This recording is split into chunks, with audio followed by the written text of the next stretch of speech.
Welcome back, everybody, to another episode of the Premier Planet Podcast. Justin Barlow, Rock and Randy coming your way. And what's the date today? May 11th, 2020? May 11th, 2020, in the middle of Corona Mania 2020. Cool. I just asked because maybe we should start saying that in case we ever lose track. Might not be a bad idea. This is podcast number 16, I believe. So see, I couldn't remember that. Yeah, see. So we're doing good. We're doing good. Sure. So go ahead and get the pimping out of the way right away, I suppose, so I don't forget. And be brief. You know, I was thinking... It was 10 minutes last week. I noticed that when I was editing. I was just like, this could be chopped down a little bit. Exactly. So in the process of watching some of your reputable artists on Patreon, i.e. Cody and Noel, the Tiny Meat Gang. If you're over a certain age, you know all these guys. The way they do it is they pop up this end card a couple of times throughout the vlog. So why don't we just pop up the end card a couple of times and, that'll tell them how to support us so we can get to the content and not be a basic pimp. Even though we need to pimp these revenue streams to stay in business, to stay afloat, So I'll always say this time around, so we don't spend 10 minutes of our time and your time going over everything, is just Patreon, YouTube, Pro Wrestling Tees, Facebook.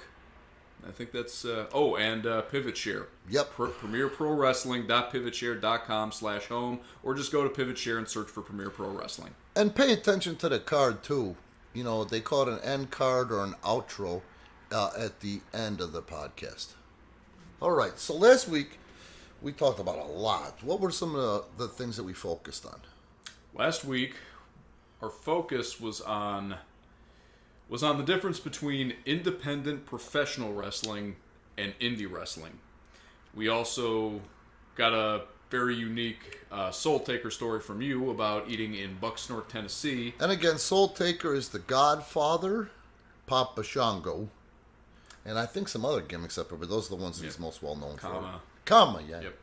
And towards the end, we started talking about the Superfly, Jimmy Snuka. So I promised you guys I would get a veterans take, or the veterans take, the people that were there when that poor girl died, and in essence, Jimmy was directly or indirectly responsible for killing her and charged with some form of murder. Was it manslaughter in later years? I can never remember what the different degrees are. But it wasn't first-degree murder. So the bottom line to it is this. What fascinated me was how over Jimmy was, and somehow Jimmy being so over with the fans that it hindered Hulk Hogan getting over before all this rock and wrestling became the cool place to be when you tied in Cyndi Lauper and Mr. T. You know what I mean? Pardon me. So, according to the timeline, Jimmy was the top babyface going into all that in the building of Hulk Hogan, which was, Hulkamania, the legendary, you know what I mean? There's not a whole hell of a lot to it. At the time, Vince needed Jimmy and had Jimmy on the roster, and he was killing him off. In part, I think it was getting in the way of Hogan. The other part was that murder thing had happened, and even after the smoke cleared, it had happened. You know what I mean? So he started to kill Jimmy off before he let him go. The only thing I was able to get to is this. The old-timers from that era say, Jimmy was O.J. Simpson before O.J. Simpson, and that's all there is to it. Simple enough. Do you understand that? I understand that. And they say, Vince didn't really kill Jimmy. Jimmy killed Jimmy. So, that's it. I promised you guys what I could find on it, and that's all I could find on it. And I guess that's better. I like to be direct and burn energy on chasing dog farts. Right. And something like that, with so much controversy around it, you're going to find 500 different spins on the story. Yeah, if you know Jimmy, you just don't want to believe that about the guy. You don't.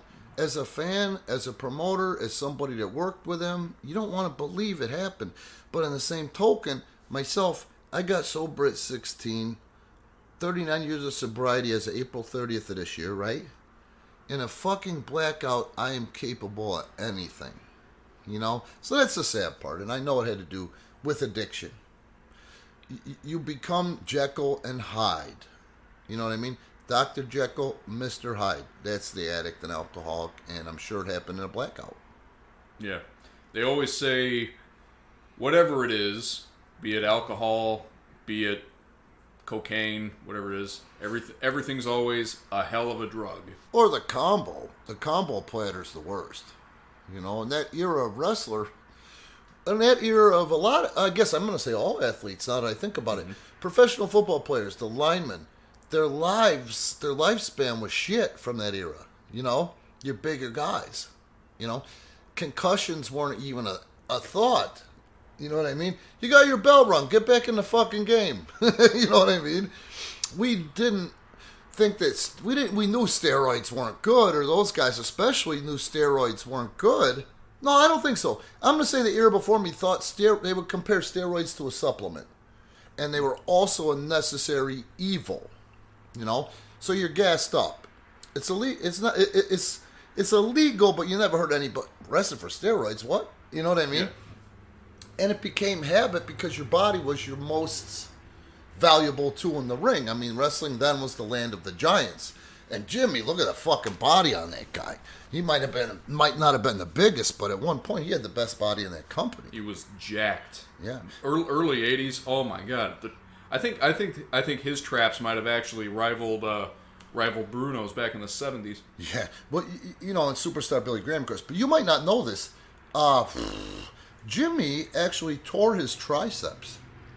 He tore both triceps delivering the splash. That's a big-ass muscle in the arm. So when you probably started to watch Snuka, you know, he had good triceps, right? Yeah. Well, prior to tearing those bastards, they were fucking birth defects. I mean, they were so big, they looked fake. You know what I mean?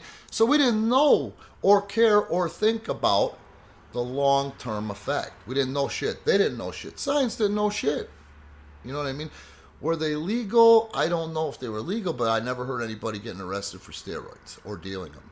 You know, until that big blowout in the mid-'80s. Is that when they came after Vince? No, it was, I think, and, you know, feel free to leave us a comment below if you know if you know the actual date, but I think it was 92. No, it was 94.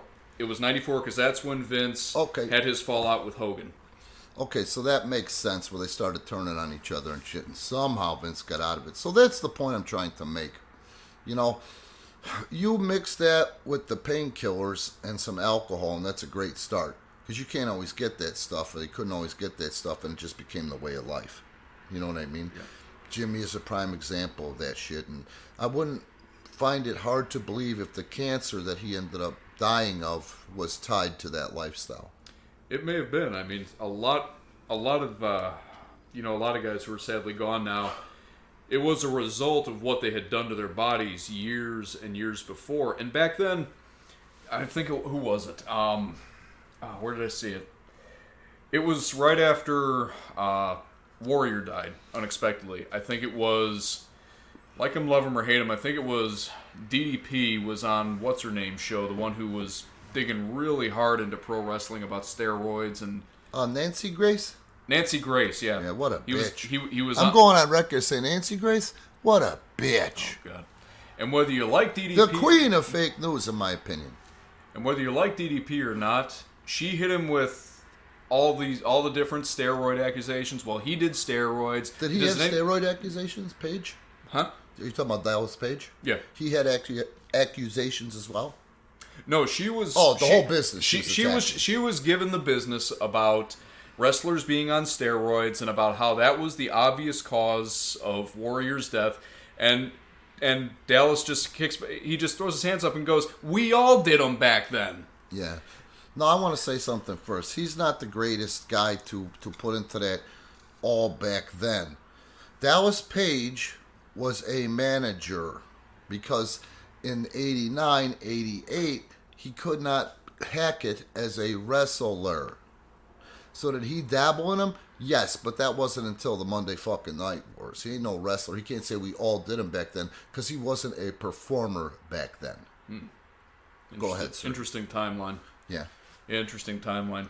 But that's what people have to remember when a wrestler dies from health complications because of what they did to their body 10, 20 years ago. It was a different culture back then. So that's what I'm saying. Is like, I don't... Nancy Grace, what pisses me off is she vilified it. You know, she vilified it. It wasn't just wrestling. Everybody. Who's the guy, the first guy in the Olympics to get caught? He was a sprinter. You know the kid I'm talking about? Yeah, but I can't think of his name. Look at that. I mean, even the Olympics, some Winstrol was found in his system. You know, bigger, faster, stronger. You know what I mean? I don't think in Russia steroids are illegal right now, are they? I mean, you wouldn't know, but I doubt it. If you want to Google it, post it in a comment again. But do you see what I'm saying? She vilified the whole thing. She didn't really give a fuck of the impact of people, and she vilified people that had died. You know, Snuka did what he fucking did, blackout or not, with that poor girl. So you got to give, you know, the accountability there. You know what I mean? But we didn't know any fucking better. And Jimmy was 20 years my senior. They knew even less about steroids then. You know what I'm saying? You had to work every night. When I was in Memphis, Tennessee, the first time down, I fucking loved it. We worked twice on Saturdays and then every night. So we were performing 8 times a week, driving 3,000 miles a week, you know, getting to the gym 6 days a week. You know what I mean? If you got injured, you lost your job. You know? I didn't fall into the trap that much because I'm in recovery. I was always jerky about taking anything into my body, even overdoing, you know, simple shit like Advil. Advil has been found and Tylenol have been found to cause some liver problems. You know what I mean? Point is that way of life was a hell of a thing. So when you're working like those guys work, same fucking thing. If you get hurt, the fan got fucked, and if you got hurt that bad and couldn't learn to work around the injury, you were fired. What the hell else were you going to do? Mm-hmm. Those guys did not understand the term, and I think a lot of people still don't understand the term today, independent contractor. How to file your taxes. Nobody on the indie scene needs to worry about this shit because nobody's making any fucking money. You know what I mean? But there have been guys like Coco Beware, a fucking outstanding over talent. That guy was over like a motherfucker. You know, I think they put the belt on him in Memphis one time. But I would say Coco was probably the most over black performer in Memphis wrestling's history. You know, or he's within the top. But anyway, the reason Coco got fired was because he started to make a way for himself in wrestling and make a shitload of money, and he got into tax trouble because he didn't understand the term independent contractor. So what are you going to do? Vilify a guy or fault a guy or call him stupid because he wasn't educated that way? A lot of these guys, the Freebirds, Terry Gordy, broke into the business at 14, 15 years old. Nobody taught him how to fucking keep a checkbook. Nobody told him the meaning of incorporation. Nobody taught him the meaning of independent contractor. You still got to pay taxes. You know what I mean? Guys like that might have had one job or no job before they got into wrestling as young guys. Check the dates on when these guys broke in their ages. Early 20s. A lot of them teens. Michael Hayes. You know, Terry Gordy. Coco Beware. Vince had to fire Coco for his own good when Coco was first getting his big, real money-making push with fucking Frankie. You know, and everybody was doing the motherfucking bird and cheering for the goddamn parrot because the IRS had glommed onto his wages, even though he was an independent contractor, because he was so far behind. See what I'm saying? Why vilify that? Why vilify the way of life when sometimes people just didn't know any better? You know what I'm saying? Yeah. That's what I don't like about it. And Nancy Grace and vilify an entire industry. Well, why didn't you go after the NFL, boxing, the Olympics? I think the guy's name was Ben something from the Olympics. He was a sprinter that had to give up his gold medal. One of us tonight is going to be just about asleep, and it's going to hit us. We're going to have that eureka moment, and one of us is going to get a message at like 2 a.m. Yeah, and then some asshole is going to say I'm advocating steroids. I am not advocating steroids. I am not advocating pain meds. I am saying, you know, if you need them or whatever, but I'm actually against that because I've seen people I've seen people. I was shouting in a doctor's office when I took somebody there. Okay, they're having panic and anxiety attacks. Give them that non-anxiety shit. You stay out of it. You stay out of it because you're not the doctor. I am the doctor. This is my patient. I go, I know, but if you give her the goddamn Xanax, in 2 days she's gonna take the fucking entire month's worth. And on the second day, my ass is going to have to take her to the fucking hospital overdosing. Don't dump it in my lap. You know the history here. You know what I mean? The guy knew what the fuck. The only reason she was paying the $80 out of pocket because she didn't have insurance to get there was to get the fucking script. You know what I'm saying? Yep. So I've seen that shit happen, and I'm not bullshitting you. 48 hours, that motherfucker overdose, and guess who had to take him to the hospital? Rand. Yeah, so don't go out there saying I advocate. I'm not advocating it. I understand in certain cases when you get older and have injuries, like me, if I had good insurance, they'd probably give me fucking testosterone because of my age and my injuries. And they wouldn't give me the bottle and a bunch of syringes and say, okay, Johnny, smoke up. You know, that was from, if you don't know, the Breakfast Club. Mm-hmm. But anyway, they wouldn't give me the spikes and say, go home and shoot this shit in your own ass. I'd have to go in there every week for the shot. And in some cases, testosterone would be good for me. Now you got these indie tards out there calling themselves veterans and, you know, legends in their own mind. I think it's fucking pointless because they are so obviously gassed to the bejesus belt, risking their health for what? The $30 to $40 payoff.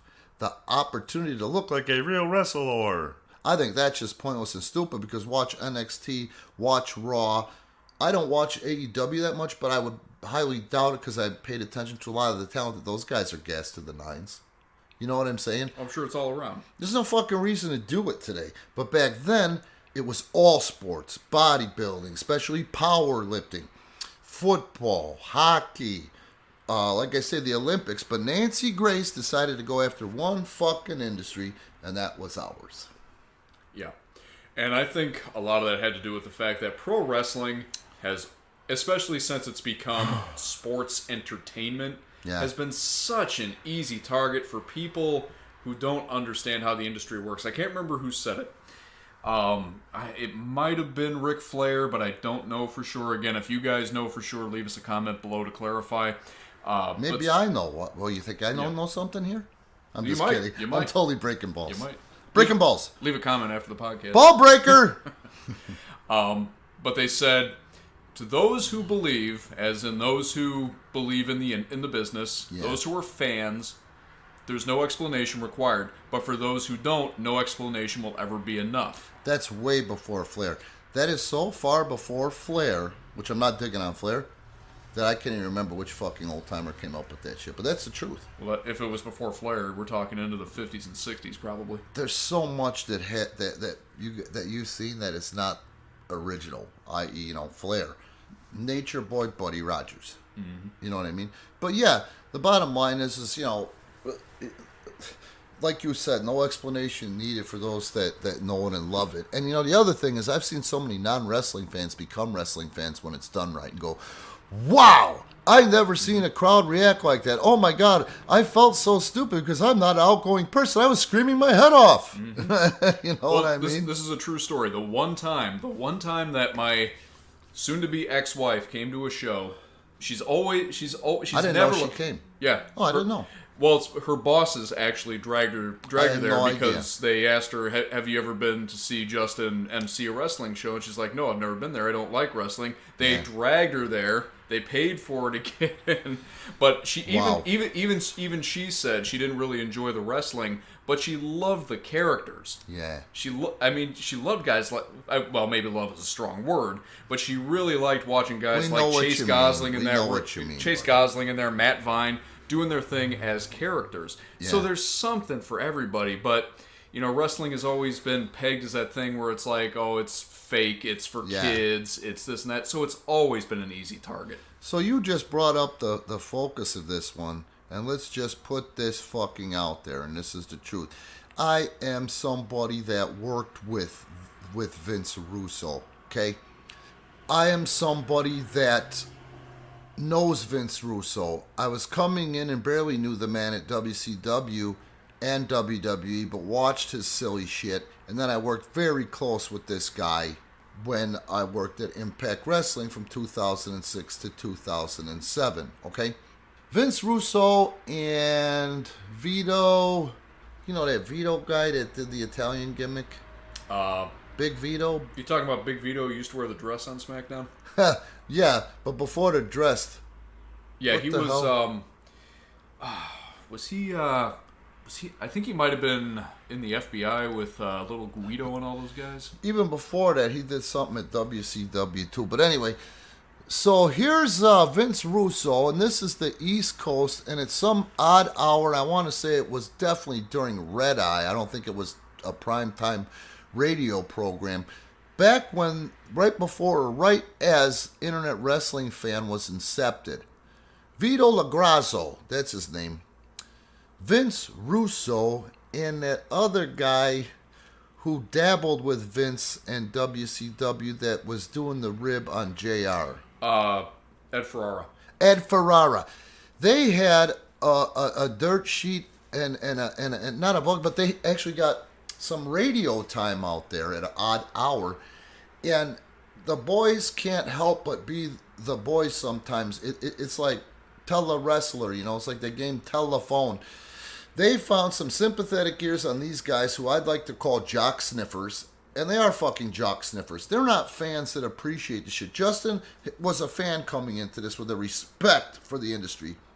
I'm not saying like, like the mob or anything like that, but I'm saying a respect for the industry is the fact that any motherfucker that even gets through a tryout to me has already garnered a fraction of respect because this is fucking hard. You know what I mean? Everything we do in that ring, the body is subliminally, subconsciously telling you no. You know what I mean? Now you've only not got to teach this to your body, but then you've got to make it habit. If you can imagine the process of that, okay? Now I'm not saying you indie tards that go out there and pay somebody $50 a month and are doing it wrong and don't even know it. No, you don't have my respect. You know what I mean?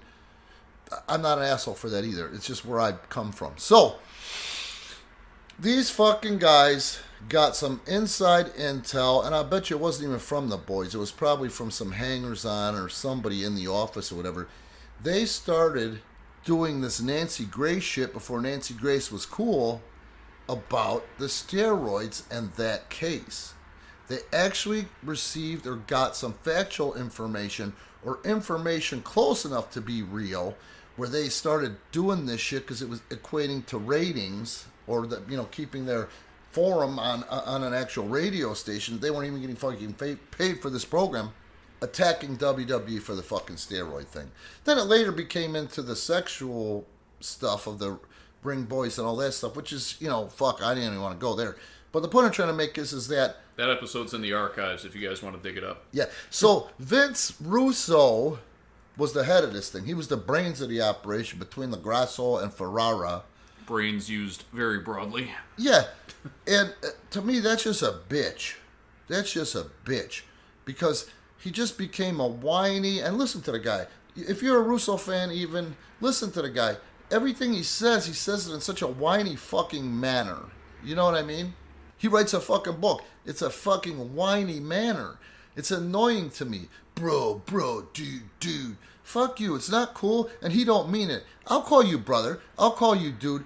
You know, I'll call a chick dude because it's funny sometimes to watch their reaction. But I don't throw that term around loosely with just fucking anybody, you know? So he became such a thorn in their side. There was some mainstream media that was starting to maybe take them to some extent seriously. To shut that motherfucker up, Vince offered him a job editing the fucking WWE magazine, WWF magazine. And that's how he got his little stinky foot into the door. Yeah. You know, he weaseled or wormed his way in. They didn't bring him in because of the prowess of his show. They put him over there to give him a job so he'd get paid doing something that he loved, which that's what a jock sniffer's dream is. You know what I mean? But at that point, he was nowhere near Vince or anybody where he could drive him fucking crazy. See what I'm saying? Yeah. And it's, you know, it's ridiculous that it even came to that point. where he became such a thorn in Vince's side, where Vince really had no choice but to offer him a paycheck. Yeah, the squeaky wheel got the grease, and he was just a misbehaved child, and, it is what it is, And then from there, whenever he could, he wormed his way into this, he wormed his way into that. Once you're hired there, he probably figured out or felt it because of instinct of a worm. He learned how to get a bit more juice, and that's when he starts to make room for your Ferraras and your Lagrassos and whoever else he could try to get a job. You know what I mean? Yeah. Vince Russo, Attitude Era, all the bullshit. He has failed more than he has succeeded. All the Attitude Era was, and I'm telling you this because I know from experience, Attitude Era, a couple of things worked. Attitude Era, the term, I'm not going to give Vince Russo credit for the Attitude Era because all Vince did was this. He was obviously a radio mark. I live in Chicago. As far as trend setting goes, first is New York, second is LA, third is Chicago. Am I lying? Isn't that fact-based? Trends with clothes, haircuts, jewelry, colognes. Anything is trending. Except for the blues, Chicago. Yeah, well, everybody's got their own shit. They got beaches and shit like that. So anyway, we didn't know who the fuck Howard Stern was. We didn't know. We knew the name, but we didn't know. We knew he was a DJ here, but we'd never heard the motherfucker. You couldn't listen to him on the radio here. You couldn't listen to him on the internet, if there even was one, at Howard Stern's peak. But the bottom line, primarily East Coast market, when Howard Stern had legit 30 million listeners a day that would sit there and listen to this fucking guy. 15 million of them didn't like Howard. They hated Howard, but they wanted to break balls, and they'd follow him, and so they could break balls or try to find a way to complain about the man. But he had 30. That's power. That's juice. All he did, and the proof is in the pudding, he tried to do Howard Stern's shock jock bullshit in pro wrestling when he wormed his way in to let Vince hear an idea or two. And that's the direction they went. The rest of the world was not familiar with that type of entertainment. Now, I remember when I started listening to Howard, because I like Howard. I want to say early 90s in Chicago. He was on 105.9.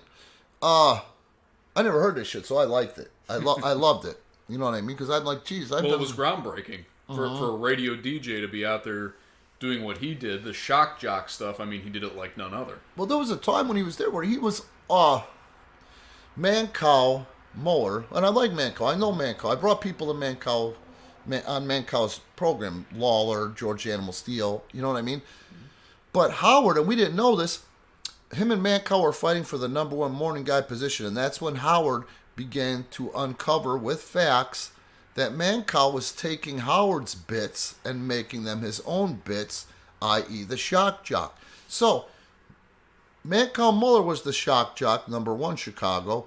Then Howard Stern and Mancow were neck and neck for 1 and 2.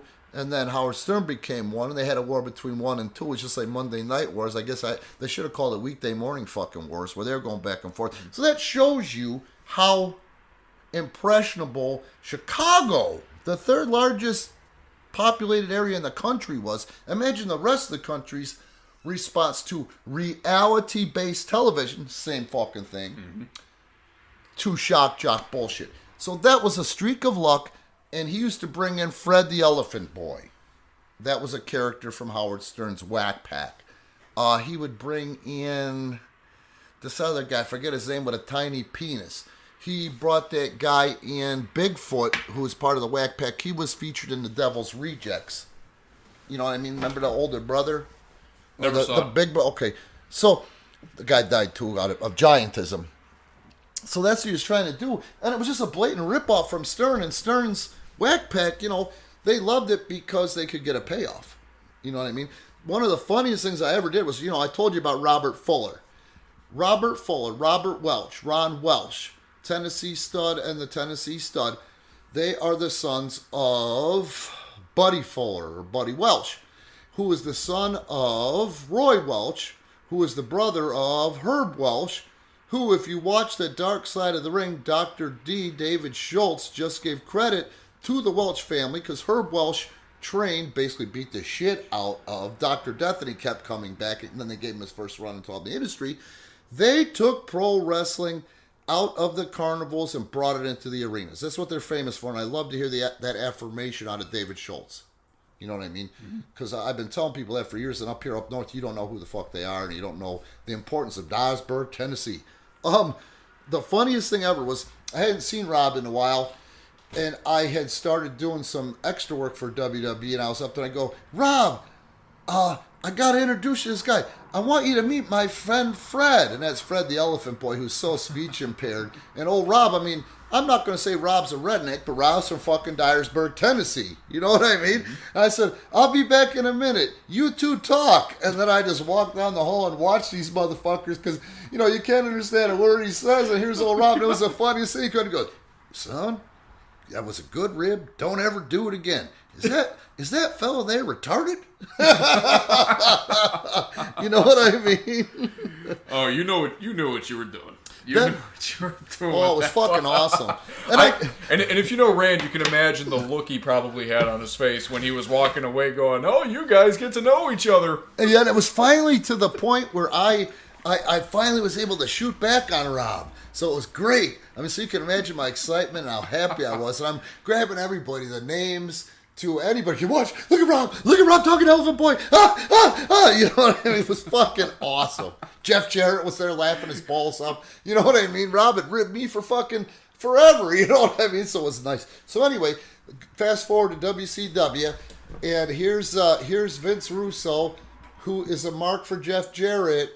And I'm not busting on Jeff. Jeff is a great worker, but Jeff was never a top guy. I'm going to say Shawn Michaels wasn't a top guy. You know, they are mid-card or semi-main guys. They're not larger than life. They are outstanding performers in that ring. They can tell a story like fucking nobody can today, okay? But the bottom line is just like me, at our size, you are not larger than life. I don't care if you beat Leon White. I don't care if you beat that poor kid that died, that 7-foot kid, the Wall. You know what I mean? We're not larger than life. We are not going to warrant high television ratings. We're not going to warrant big pay-per-view buys. And the proof is in the pudding because check the ratings. When Bret Hart and Shawn Michaels were the top guys at WWE or F, and Jeff Jarrett was the top guy, the champion at WCW, they were the lowest fucking rated segments. Those were the lowest rated times. Both companies had to... WCW completely and utterly stopped running house shows when Jeff was champion. I was there, I know. I almost got the developmental deal with WCW. I know that from that too. And also, Vince was starting to run Oshkosh instead of fucking Green Bay because he couldn't fill the building. See what I'm saying? Yeah. He run UW Oshkosh when business was bad because he'd only have to put 2,000 in there and it looked like 4,000 on TV. See what I'm saying? Mm-hmm. So, that being said, those are Vince Russo's non-cheating fucking ideas and gimmicks. And I'll never forget when Jeff Jarrett had the belt and another Howard Stern whack packer, and you have to know this motherfucker because they're comparing our mayor to him, Beetlejuice. Do you know that black dwarf named Beetlejuice? Yep. You're talking about Mayor Lori Lightfoot of Chicago. Yeah. Queen Lockdown, as I like to call her. Well, everybody is starting to call her on Twitter Beetlejuice, and I don't think they mean from the motherfucking movie. You know what I mean? So, Beetle is the same thing. He meant a lot in the whack pack at one point because Howard Stern would fuck with this guy. They participated in midget tosses. They get him to... Hey, Beetle, is your penis in proportion with your body? Show us, on the Stern show. You know what I mean? And Beetle started to get some work. He'd be in like celebrity boxing matches. But there's something wrong with Beetle, obviously. There's something physically wrong with Beetle. There's something mentally wrong with Beetle. So here's the WCW champion, Jeff Jarrett. Main event on Nitro. Right after, right during, at the fall of the Monday Night Wars... And your champion is going for his guitar, but who's this? Someone's got a hold of his guitar under the ring. They're not letting go. It's fucking Beetlejuice. You know what I mean? So Jeff would nail the midget. Wah, wah, wah. Isn't that great TV? Let's end this segment with Scott Steiner putting Beto in the Steiner recliner. And we got Beto, who again is not fucking 100% there. He's 40% there at best. I know the guy. Okay?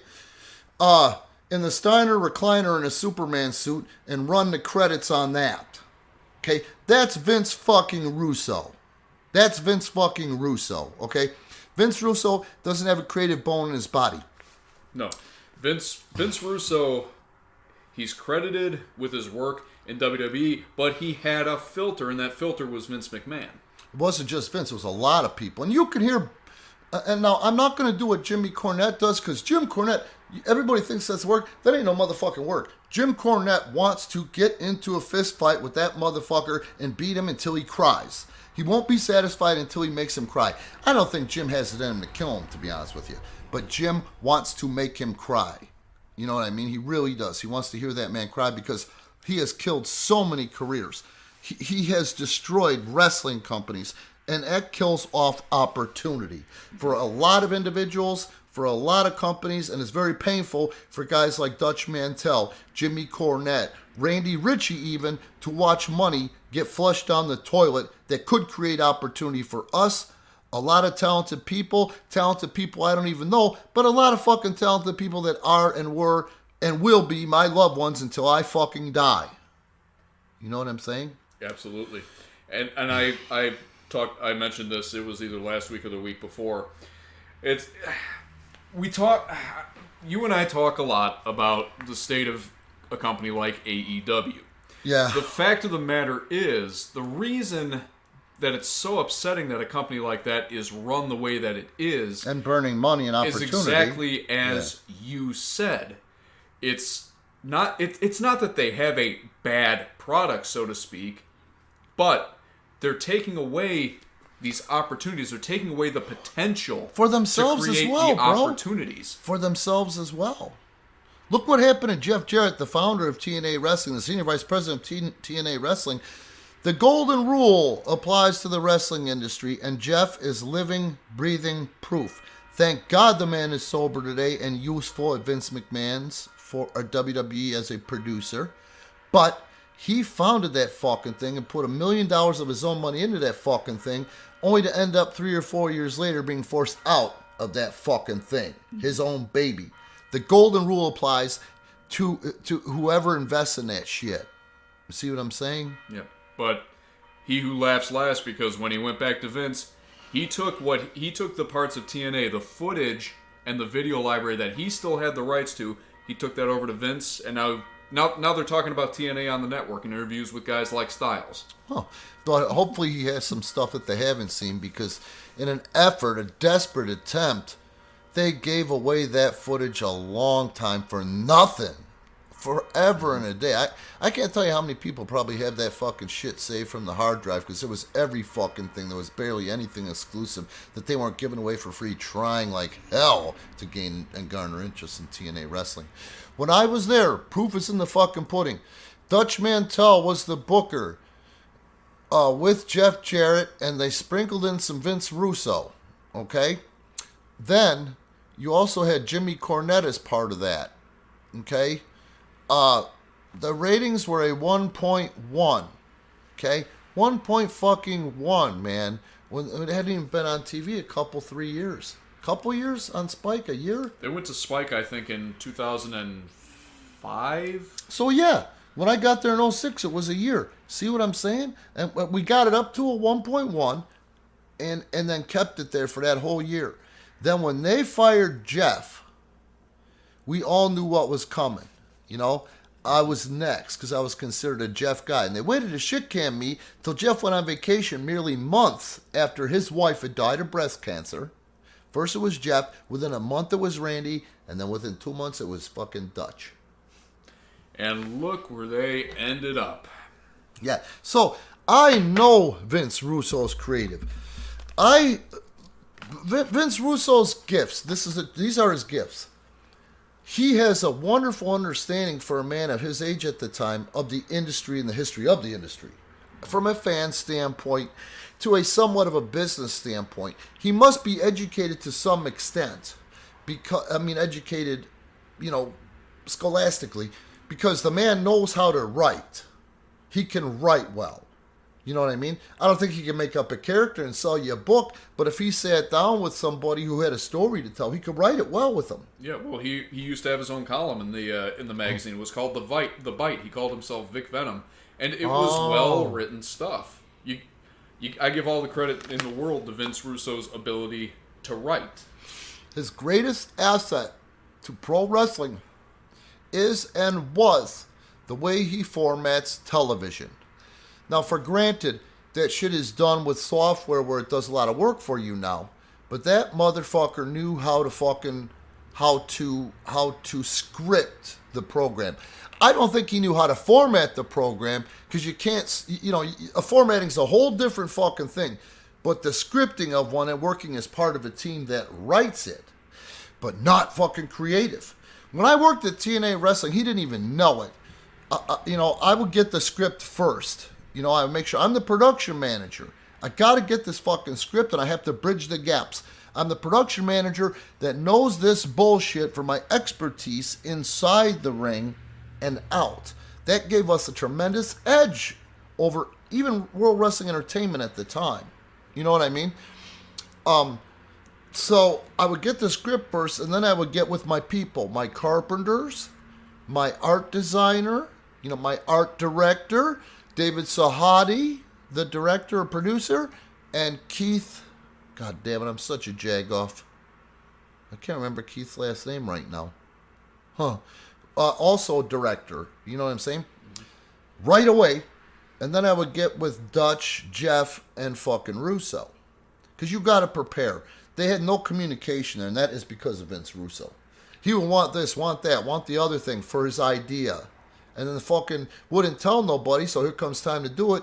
Well, we're going to shoot this after the television. Nothing's open. You can't fucking produce it now. You know what I mean?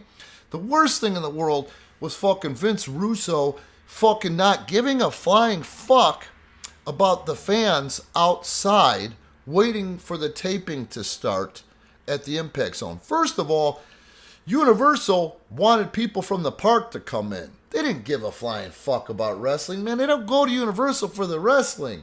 You know what I mean?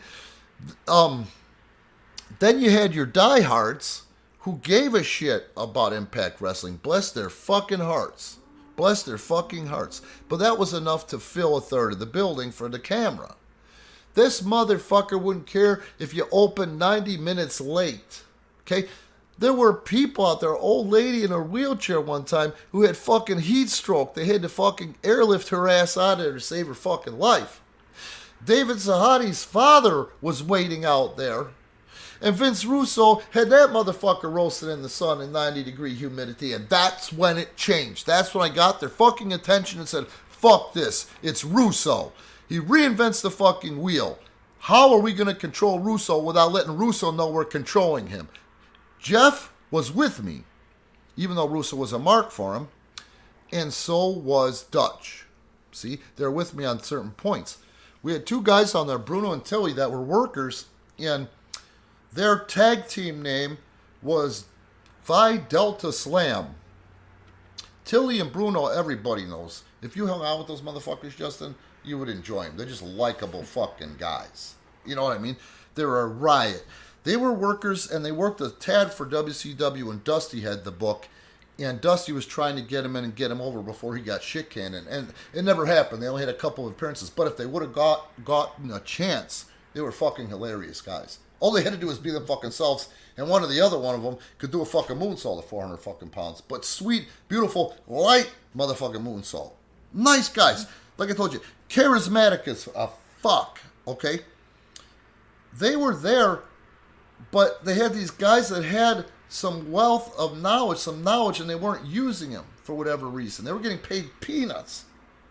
So I saw these motherfuckers because I started to hang out with them and get to know them, and they became my friends. And I love them both. I really do. I wish they lived up here, you know? They're so funny.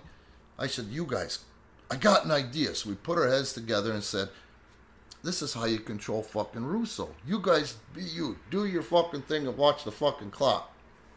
And we had to get this guy to the point where we can say, okay, good enough. We got to go. Well, they're so large, Vince is afraid of them. They're large guys. They're giants. You know what I mean? I think Bruno's a little short, but he's fucking big. You know what I mean?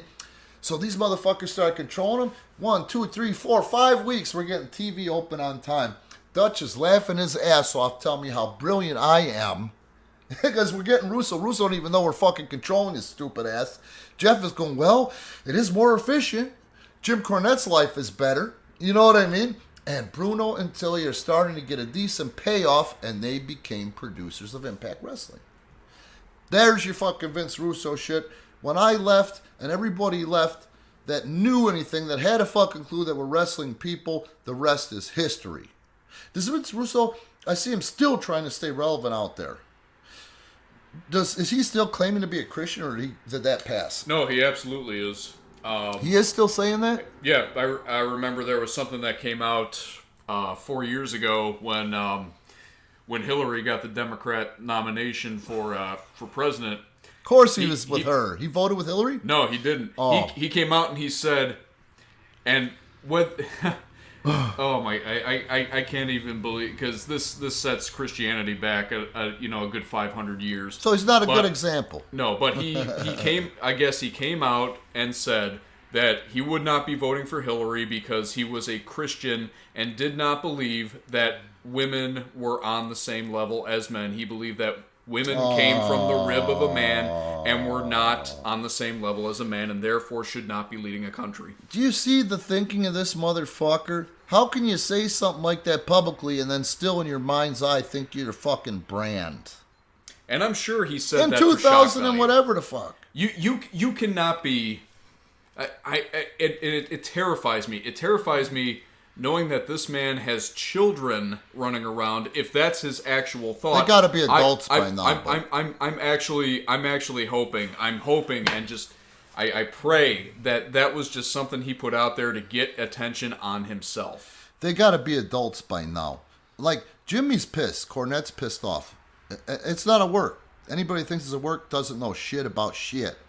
I think there's a lot of people that secretly feel the way Jim does. And I'm going to say Bret Hart. Because I don't care what anybody says. That motherfucker is indirectly responsible for the death of Owen Hart. I know Dark Side of the Ring hasn't gone there yet. I know they're going to sensationalize it with hints of accuracy in the story. You know what I mean? But at the end of the day, Vince Russo is indirectly responsible for Owen Hart's death. Owen, truth be known, I was just telling somebody that I'm training. We were watching film and tape yesterday. That in ring talent-wise, Owen Hart was the most talented of the Harts. He was more talented than Bret. But Owen was an extremely humble guy. He was not a mark for himself by any stretch of the imagination. I'm not even going to say that he was less charismatic than Bret, because I think he was if you let him. You know what I mean? And he never got a honest to goodness push. They threw it at him a couple of times and said, get over. Well, it's too late. How many times you kill this guy off? You didn't build him back up like they did with Mark Henry. You know what I mean? Yep. You can't just put a guy out there that you beat 100 times they haven't seen on TV consistently for this long and say, get over. It's not going to happen, and you only got 2 or 3 shots or whatever to get over. You know what I mean? Yep. But in ring, that motherfucker is the most talented of the Harts. Probably one of the most talented performers of all time. Did not want to fucking do that blue blazer gimmick. Contractually, he had to take the gimmick or leave the company on again. Okay? Vince whined. That's what Vince does. I told you, he whines and he bitches. He's like a fucking mosquito that you can't fucking find in the fucking car. You know what I mean? And whined and pissed and moaned and got Vince or somebody who has Vince's ear or somebody in charge to say, put on that motherfucking outfit and you're going to get dropped from the ceiling, and we all know what the fuck happened there. God, but here's the thing. I'm not saying Vince should be charged with the crime, okay? But that motherfucker shouldn't be out there defending it. Connect the dots. Yeah, you know what I'm saying? What kind of Christian defends that? There's a lot of guys in this industry that claim they're going the Christian road. Like I've said before, I'm in recovery, okay?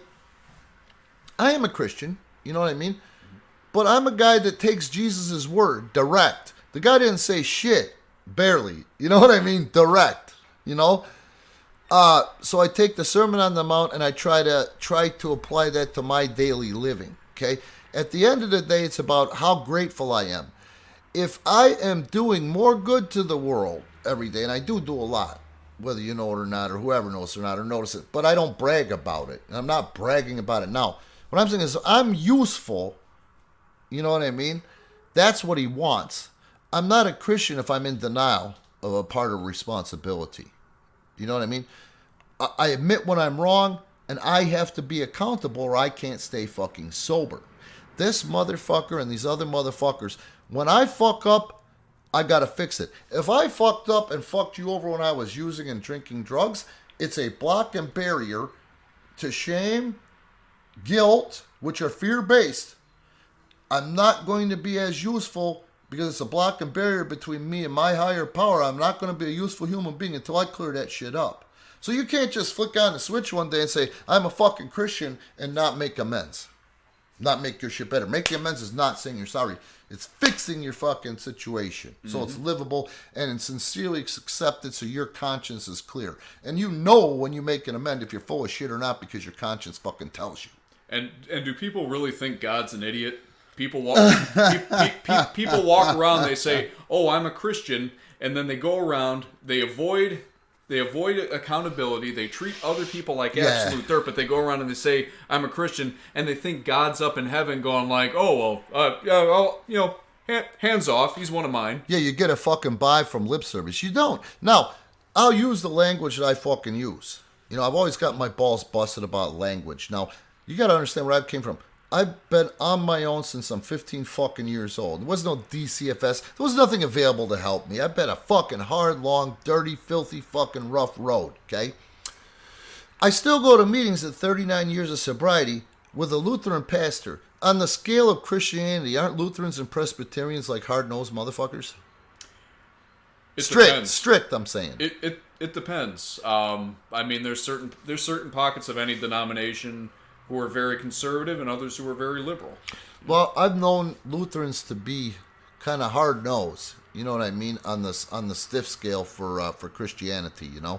So I go to meetings with a pastor who's got 35 years of sobriety, and what he loves about going to meetings with me is he can be himself, and the F-bombs fucking fly, Justin. And he'll tell me that I can be myself. I don't have to worry, and I know whatever I say is not going to leave this room.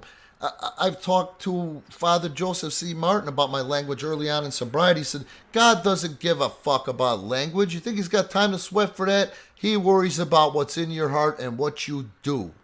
Not some word they didn't even have in Aramaic 2,000 years ago. And at the end of the day, Jesus barely preached. Jesus led by example. You know? So I'll motherfuck, I'll cocksuck, I'll, all that stuff. But at the end of the day, man, let's go over the tally of what I did today versus what Vince Russo did today, and who was honest about what, and who's accountable for what, and who's grateful for what, and who shows that gratitude by helping his fellow fucking man. And that's another thing why I stick around this wrestling thing. The only reason we're still around is because I have a responsibility to this young talent. Nobody else is going to do it for him. If I die tomorrow, you know how much longer their road is going to be to trying to achieve their fucking dreams because there's not too many guys that has WWE's here because of the type of human they are? Yeah. So when I hear this Vince Russo still trying to stay fucking relevant, I'm not to the point where I want to beat him up because it's like beating up a girl. I won't hit a fucking girl. He's a fairy in my mind's eye. And this had nothing to do with sexuality. It has to do with the way he carries himself and not being a fucking man. He's got to live with that. And he knows in the annals when he goes to bed what's in his conscience and what isn't. But I certainly am going to get angry enough about it to expose it and hopefully lead to some accountability.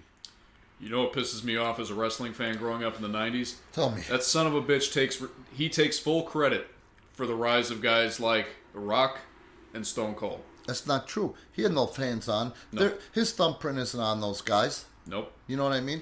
You know who's responsible for those guys? Dwayne Johnson and Steve Williams. Well, okay, now let's go to that one. You're absolutely right When they took their shot, just like CM Punk took his shot, when Vince handed him the ball, they ran with it. You know what I mean? But there's a lot of fucking guys responsible. Well, I'm not saying there isn't. Yeah. But you get what I'm. And that's another reason why you see these guys say, let's say Hulk fucking Hogan, who didn't have a fucking clue. No fucking clue. Never credits the motherfuckers that carried him in that ring and got him over, which was everybody he fucking worked with. Tell me one person that they drew money with that he tried to carry. Ultimate Warrior, didn't that draw shit? That was hot for WrestleMania in 1990. One match though. It was one match, and to be honest, you go back and you watch that match, it's like two bulldozers in a tug of war. You know, Hulk Hogan, Shawn Michaels, thank the motherfuckers that carried you and taught you. Shawn is one of the greatest of all time. He's great. There's no two ways about it in the ring. My thing with Shawn, the last time we talked, he told Raven, or what's his name? Scotty Flamingo. Johnny Polo, when he was Johnny manager. Polo, Raven, whatever the fuck. Johnny Polo, Scotty Flamingo, Raven. When he was trying to implement himself in a match, calling one of our matches, one of my matches with the Southern Rockers, Rex King and Steve Dahl, God bless both of their souls. They died young and they didn't die of drug-related bullshit. It's so sad. Shawn comes out and tells Flamingo, leave him alone. Can't you read between the lines? He's trying to get rid of you. The fact of the matter is, you couldn't lace Jerry Fox's fucking boots. Go away. It's not even my match and you're annoying me. Then I look at Shawn and I says, thanks a lot, man. He goes, oh, don't thank me. I don't even like you. But I was stating the fact. The fact is, you're a good fucking worker. I don't know what to say to that. Yeah. You know, but anyway, this was actually an Oshkosh now that I think about it. But what I'm saying is Hulk Hogan and Shawn Michaels need to be thanking people. You know, Shawn should be, even though he's dead, should be thanking, giving credit to fucking Buddy Rose, Marty Jannetty, you know, just to name a couple. You know what I mean? Hulk Hogan, he's got a bigger list of things. You know what I mean? But you never hear him give any credit. And if they're alive or dead, you know, honor these motherfuckers. You know, I am eternally grateful to a handsome Jimmy Valiant. I'm eternally grateful to the Junkyard Dog. I'm eternally grateful to Robert Fuller. I'm eternally grateful to Luke Williams of the Bushwhackers. I'm eternally grateful to Dutch Mantel. I'm eternally grateful to Brickhouse Brown. I'm eternally grateful to Billy Joe Travis and many, many more. And, you know, you hear me talk about them all the time. Yeah, and nobody, you know, it's like the old saying about, you know, behind every great man is a great woman, but spinning that behind everyone is someone who got them to that point. Yes, and I didn't get to become an MC in the sport that I love simply because I walked in the door and said, "Hey, give me a job." I had guys like Richard Stolzman, Mr. Riccolo. Do you even know this? So he's fucking great, isn't he? Oh, he's fantastic. I'm going to say this. I'm going to say this, and I know it's probably going to piss some people off. Mr. Riccolo is hands down Riccolo or Riccolo. I've heard it both ways. Rick, man, we know the motherfucker is Rick. Yeah, he is hands down the best ring announcer in the whole Midwest.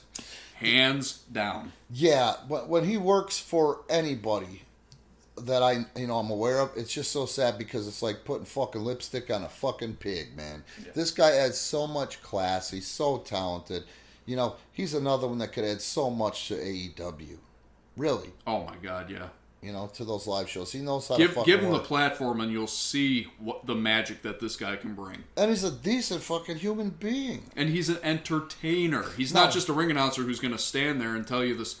He's going to get in there and he's going to try and entertain you, and he does. So, you know, the first handful of shows that we did, Riccolo would come and announce. Mm-hmm. And then you showed interest and you showed aptitude, but just like a young wrestler, you were fucking scared out there and everybody knew it.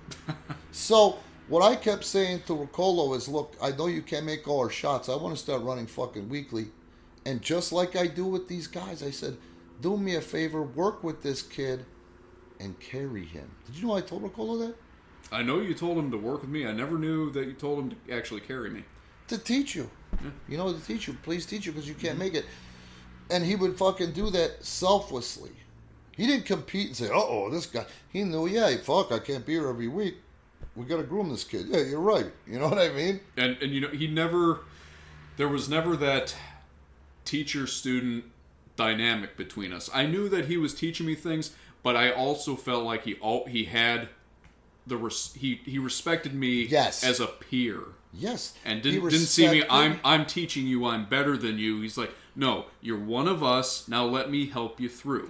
And he respected your love for this shit, and not just your love for this shit, but the real, true love for this shit, because love comes with just as much respect. You respected this industry. Mm-hmm. And then there were other guys who claimed to have trained me. I'm not going to name names. Please. There were other guys who claimed to have trained me who didn't teach me jack shit. And if you hear this, you know who you are. Yeah. You didn't teach me jack shit. Nope. But you remember when I was wearing that? And it's like opening your high school yearbook, looking at your haircut, wondering what the fuck was I thinking back then. But when I used to wear the stupid hat in the ring, who goes out there and starts wearing a hat shortly after I do that? This guy who claims that he taught me everything that I know. Oh, dude, hey, it's all a process. Every fucking buddy you're talking about, Rocky Johnson looked like a dork. CM Punk looked like a fucking dork. Even Steve Austin looked like a dork. That's how you start, and you grow from there. Yeah. You know?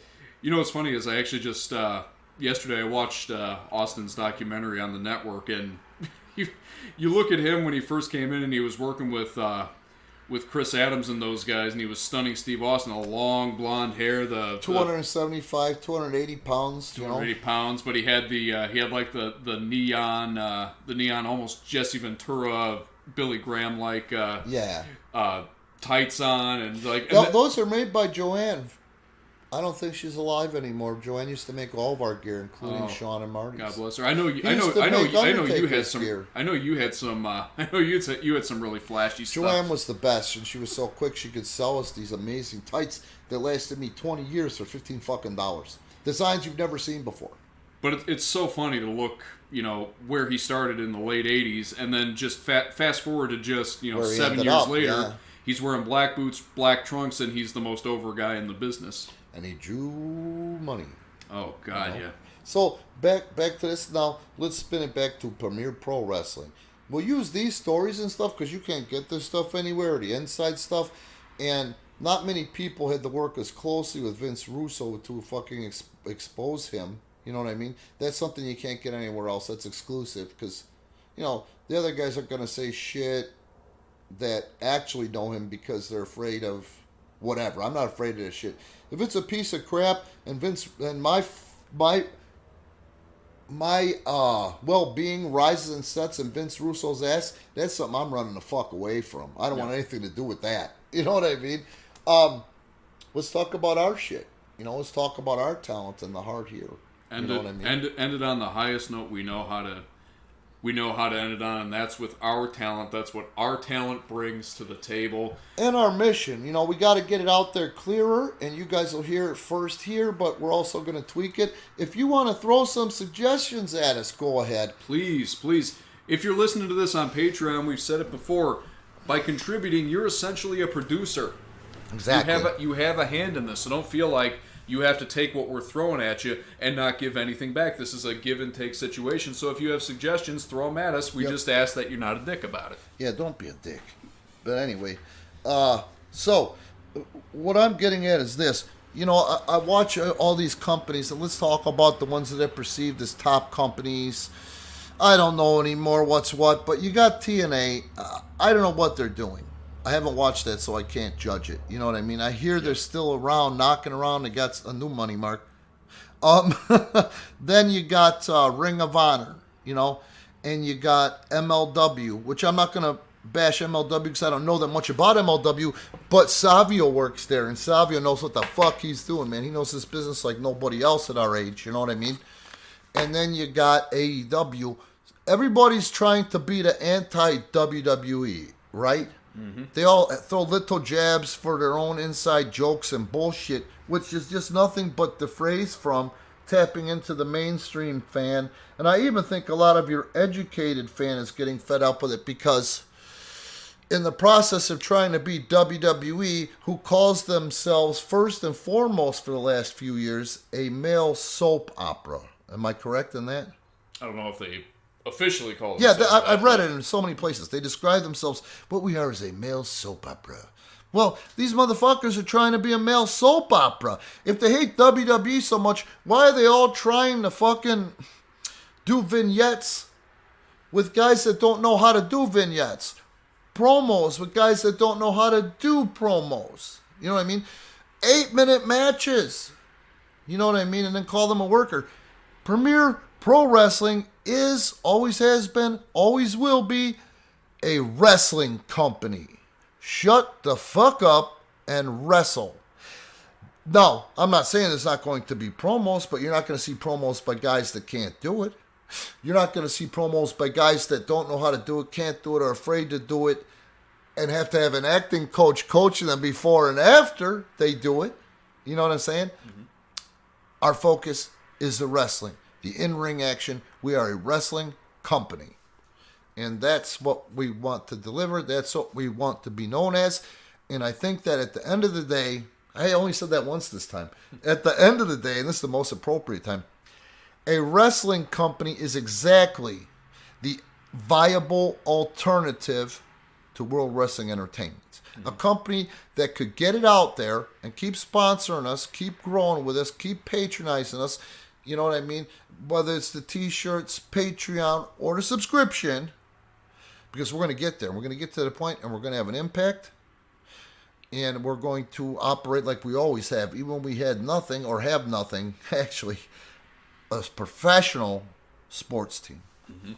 And it's that keyword wrestling that surrounds the whole reason why we're still doing tapings in front of no crowd. Mm-hmm. We promise you wrestling. We're bringing you wrestling. Now, we have every reason in the book with this COVID flying around to say we're closing up shop for the duration and we're going to maybe work on a couple of different things to keep you entertained in the meantime. But it's wrestling. That's what we built our foundation on, and that's why we continue to bring you weekly wrestling through our streaming channels. And I'm glad you brought that up, and this isn't me being a dick or telling you, you're so lucky, man, fans. I'm not saying that at all. I'm just saying, when I say, you know what, fuck this. We're not making dime one off of a gate tonight. We're not making dime one off of the concessions tonight or the merchandise table face to face. Fuck that. I appreciate these guys that are willing to put in the work just as much as I appreciate you fans that are fucking watching us, and especially appreciate you fans that are subscribing and buying t-shirts and also patronizing us on Patreon. And please know I'm meeting you halfway. Even though it's not like tearing the world up yet and I'm still driving a piece of shit van my father gave me, it's going to get there. And I'm going to love when we all get there at the same time. And I will remember you. I'm not going to take you for granted when we have 10,000 instead of 1,000. You know what I'm saying? Yeah, well, even when we have our live tapings in front of a crowd, we remember the names and the faces of the people who come back. And I've said that for years. Yeah. What makes real success? It's not how many people you can draw, it's how many people you can draw back.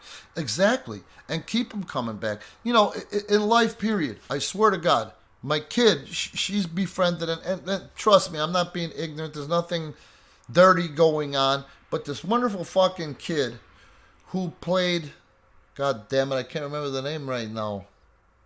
He was the kid, Caligero, in A Bronx Tale with De Niro, and I forget the other guy's name too. I'm such a jagoff. Anyway, this kid Lilo Brancata, this kid had it all, Justin. If he didn't win, awards, he was up for awards when he was a teen in that movie. That movie is a movie that every American male, especially every Italian American male, needs to see. A Bronx Tale. Okay? So the kid Lilo got into all kind of shit. He was supposed to be a big character in The Sopranos, but Lilo, again, had the affliction. He had drug addiction, alcoholism. He went to prison for some crazy shit that he did in a blackout. Now that motherfucker's got 14 years. You know what I mean? So, him and my youngest kid are friends. Not fucking around, send me a dick pic, send me a titty pic. They're real friends on social media. They talk every day.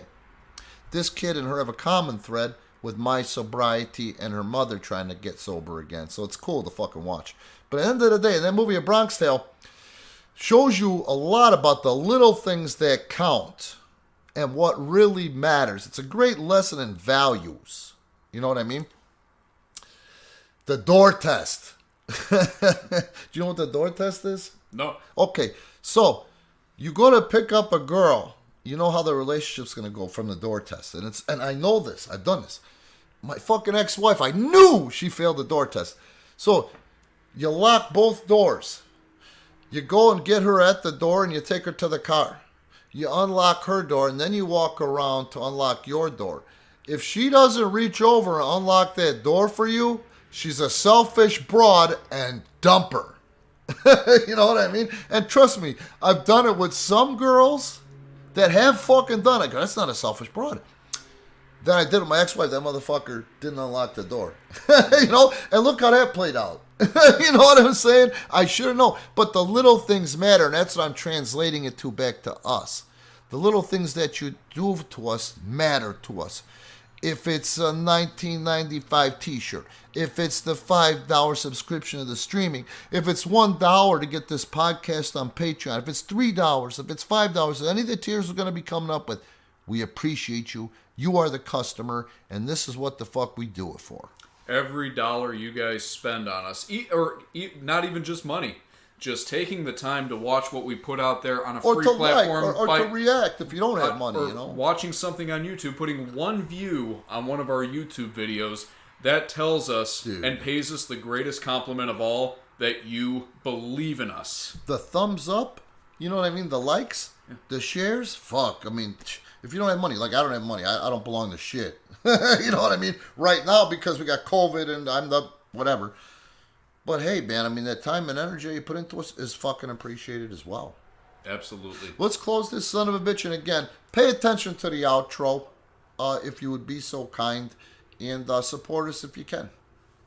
Yeah, and we thank you guys so much. Again, Patreon, YouTube, Pro Wrestling Tees, and Pivot Share. Check us out on all of those platforms. Keep up with us on YouTube. We're closing in on 40,000. And again, we really appreciate every single thing you guys have done to get us to that point. Stay tuned. We got so much more in the works coming your way to reward you for your belief and for your financial contributions. And look out for number 1 this week, but don't step in number 2.